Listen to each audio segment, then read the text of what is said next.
Josina Anderson joins us right now on the hotline. She's had a ton to get off her chest. You've seen her everywhere. She's won Emmys, NABJ awarded journalist, senior NFL insider. Josina.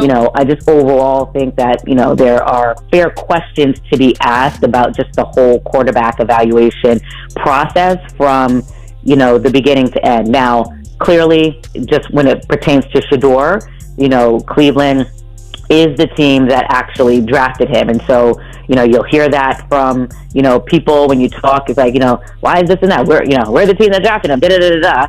Yes, that is the case. But the other questions come up, relative to, the decisions that have been made since then and how the depth chart has unfolded since then.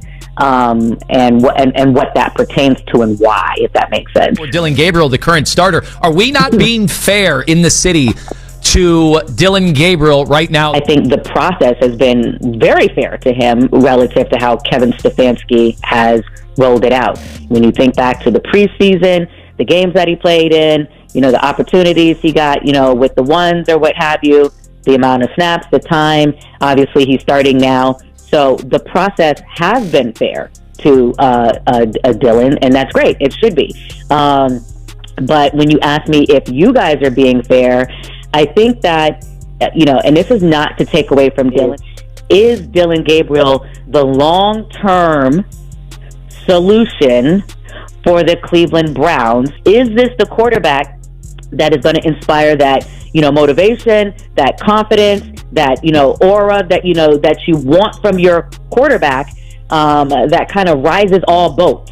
And I'm not sure that that's him. That doesn't mean he's not good. That doesn't mean he's not serviceable. That doesn't mean that he's not going to, have a career in the NFL.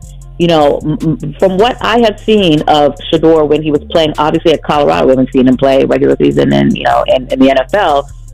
From what I have seen, he pertains another level of that factor that I'm talking about that I think would be helpful. But now what I'm concerned about is that even if he were to come in later in the season and at what point, after, kind of everything that has unfolded, what will that even look like for him?